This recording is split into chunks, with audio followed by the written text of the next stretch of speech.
Hi there, my name's Tom Craggs. I'm Runner's World coaching columnist, and I'm here to answer all of your marathon questions. Well, the long run is obviously one of the most important elements in all runners' training, and it's probably the thing that gives runners most confidence to build up to running 26.2 miles. But one of the things you need to guard against as a runner, particularly if you're tackling your first marathon, is arriving at race day tired from pushing too far or too long on your longest long run. So I'd say for many runners, you probably don't need to go quite as far or as long as you think you need to. I would say if you're doing a handful of runs beyond the 2 hour mark, probably up to a maximum of about 3 hours, you're going to be in a great place to run well on race day. I can understand why runners want to do more. For many people, that may not see you going much beyond 18 to 20 miles for your peak long run in training. But the risk is if you keep biting away at it and you do too many of those really long, hard long runs, you risk arriving at race day tired, fatigued, and maybe not able to perform your best. So cap it, probably maximum 3 hours. For many people, it might be a little bit less, and you might be looking to do 2 or 3 runs of that length. You'll obviously build up as you move through the weeks of your training. And I would say for most people, to guard against doing too much, you might find it better to structure long runs around time as opposed to distance. We all get caught up with a magical 20-mile mark in training. There's nothing magic that happens at that point in training. Think about the fitness you're building, and that's best done from time on feet rather than chasing distance. The pace you run for your key long runs is going to vary depending on how quickly you intend to run your goal marathon. If you're perhaps at the quicker end and you're looking to run close to 3 hours, your long runs are going to be, for the most part, at least 30 to 60 seconds a mile slower than you intend to run on race day. Obviously, for some of those, you may do a bit of running around your goal race pace, but for the most part, you're going to be a bit slower. If you are looking to go round in perhaps 4 hours, 4.5 hours, 5 hours, the gap between those times is likely to converge a little bit. And so you might do a little bit more running at your goal race pace. And the reason for that is simple. The quicker you run your marathon, probably you're running at a slightly higher intensity, that will have a greater load on your body. So if you're at the faster end, you're going to run a little bit slower than your goal marathon pace. If you're running a little bit more slowly on race day, you can run a little bit closer to your goal race pace. But what you don't want to do is do loads and loads of hard, quick, long runs, which leave your body really fatigued as you build up to those last few weeks before race day. Absolutely, you can train for a marathon on 3 runs a week. Of course, if you can do a little bit more than 3 runs a week, you might find that you get round on race day perhaps a little bit quicker and you find tackling that 26.2 miles a little bit easier.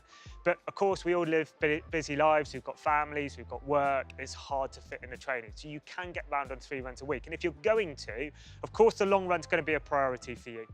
It's not the only important run in your week, so definitely build up a long run. And depending on what speed you're looking to get round, that might be at race pace or a little bit slower than race pace for most people. But supporting that, I'd suggest at least another easy run in your week that is run a little bit slower than race pace. And again, you might build that up to 45 minutes, 60 minutes, even 75 to 90 minutes if you've got the time to do that in your working week. And then with your third run, perhaps you're going to look to vary things up a little bit. You might look to do some stronger efforts, not really hard interval training necessarily, but perhaps some stronger blocks, perhaps 4 or 5 minute efforts where you can speak perhaps only 3 or 4 words at a time. That combination of 3 runs in your week will definitely see you round on race day and we'll see you having a great experience. If you can do a little bit more, that's fantastic. But if not, don't worry, you will get round. The longer you give yourself to train and build up to race day, the more you can build up in a sensible, planned and patient way. The risk is if you cut your training time too short, you're going to end up building up too fast, too soon in your training and perhaps risk an injury or arriving fatigued and tired. So I'd say give yourself probably a minimum of 16 weeks. If you can go a little bit longer, that's great, and that gives you the time to just build up your long run in a much more sustainable way. If you don't have that time, that doesn't mean to say you won't get round, but you just need to accept that perhaps you're not going to be able to run quite as far as you want to with some of those peak runs and those peak weeks. So if you've got short on time, don't push things any further than time allows you to do. If you can build over 16 to 20 weeks, great. Pacing your marathon is definitely one of the key things to consider to make sure that race day goes right for you. And of course, we've all heard about hitting a wall and the wheels coming off on race day, and often that comes down to perhaps not very well thought out pacing strategies. So look, first and foremost, you need to work out what your marathon pace is going to be. Now, there's various ways that you can do that.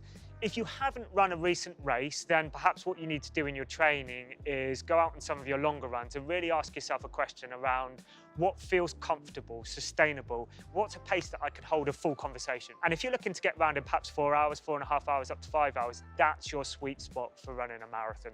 Holding a full conversation, feeling like you can run at a fully controlled intensity. If you are completely new to the marathon, and you're looking to get round in a run-walk strategy, you need to plan to do that from the very start of your marathon.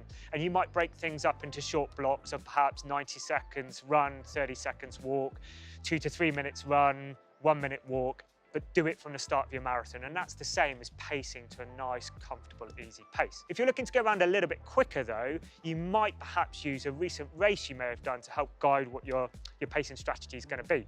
So one of the formulas that is not perfect, but a lot of us use would be taking a recent 10K time, and obviously it needs to be a time when you ran at a high intensity and you ran perhaps close to your PB effort, times that by 5, minus 10 minutes off, and it's going to give you a reasonable approximation of where your goal marathon time could sit.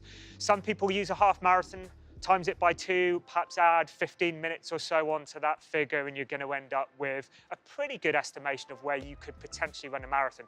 Of course, the reality is you've got to make some good decisions to allow that to happen, and your training needs to be right, but it'll give you an idea. On race day, of course, you then have to enact your pacing strategy, and unfortunately, that's where sometimes the wheels can come off.